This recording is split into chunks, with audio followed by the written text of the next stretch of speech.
So magandang araw sa inyo mga bro, and welcome kayo ulit sa aking YouTube channel kung saan makakuha kayo ng tips and idea about sa ating mga motor. At syempre kung bago ka pa lang sa aking YouTube channel, huwag kalimutan mag-subscribe at i-hit ang notification bell para lagi kayong updated sa mga videos patungkol sa ating mga motor, at para rin ma-share sa inyo yung mga kaalaman or experience na kagaya nito.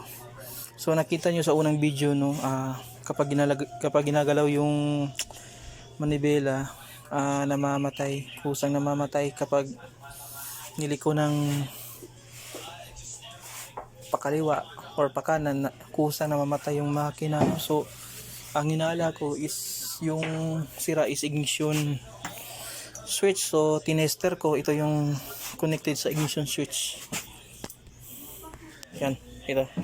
So wala namang putol, ito siya, ignition switch. So wala naman siyang putol, no.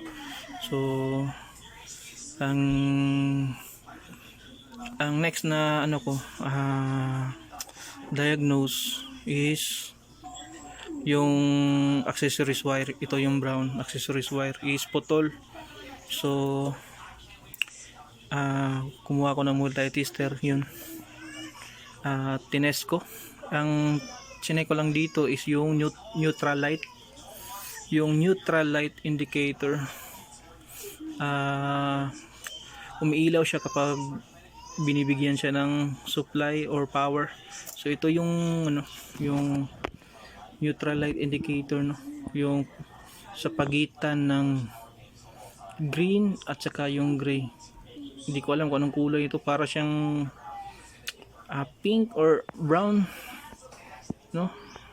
Luma na kasi itong motor ni Bossing. So tinest ko paano yung testing. So sa continuity, yung brown wire dito sa accessories wire dito sa ignition switch, tapos yung isang test probe dito sa neutral light sa pagitan ng green at saka gray. So may connection naman, walang putol. So huling suspecha ko is itong white wire. So hinahanap ko, no. So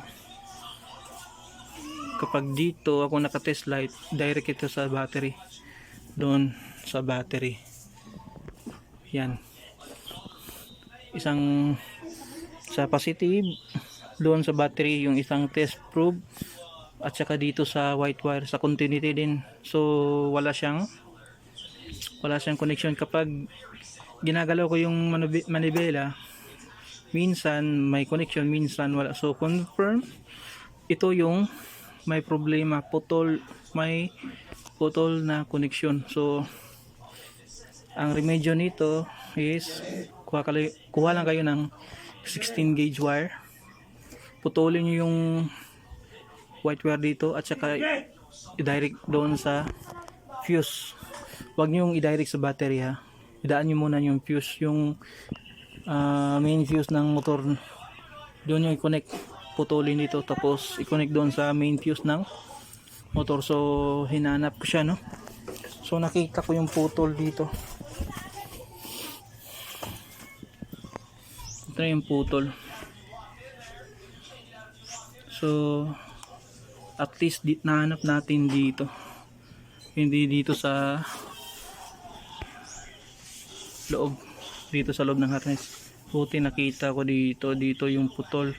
So gagawin natin, dahil nakita natin yung putol, i-splice natin to at saka hihinangan, tapos testing natin sa left and right yung manibela kung mamamatay pa ba o hindi. So ganun lang yung mag-troubleshoot, no, kung paano yung yung maghahanap ng putol na wire.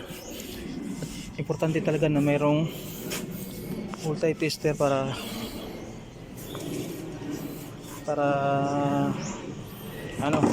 proper yung paghahanap ng putol ng wire. Ganito na lang,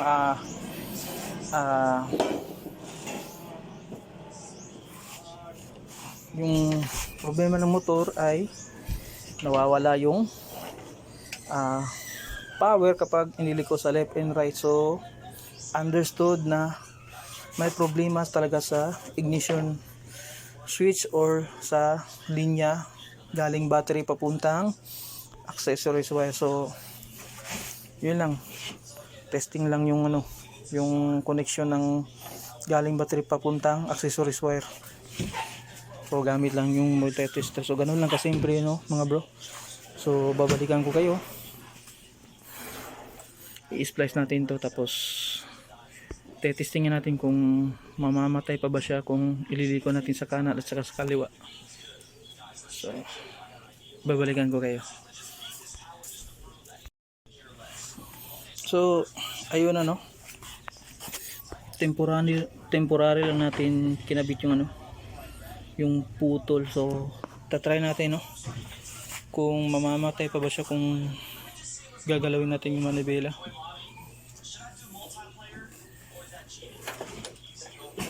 So yun, confirm na hindi na namamatay.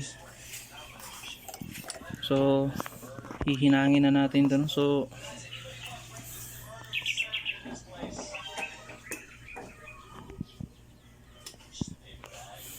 So ano nga ba ang dahilan kung bakit napuputulan ng wire, no? So ito lang yung nakikita kong dahilan.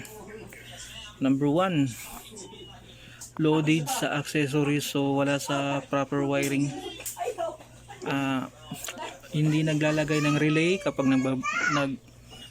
hindi naglalagay ng relay kapag nagkakabit ang busina. Hindi rin naglalagay ng relay kapag naka mini driving light. So nirewire ko na to dati. So ang history ng motor to, grabe, tad yung wirings, no. So ngayon tayo yung naswertehan, tayo yung last touch sa motor, so tayo din mag-ayos nito, no. So matagal na tong motor na to, no.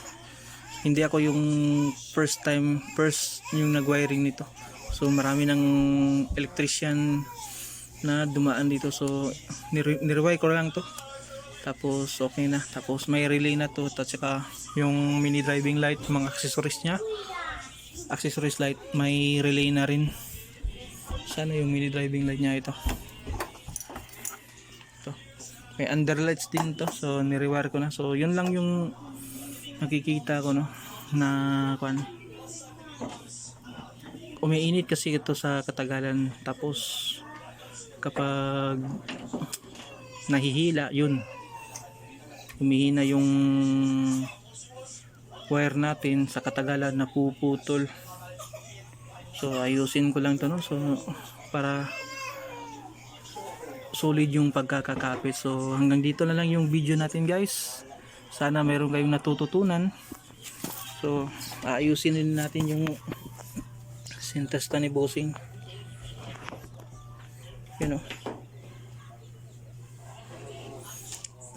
I-weld natin yan.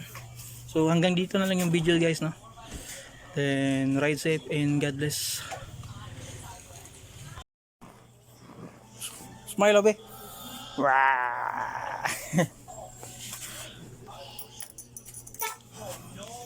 You do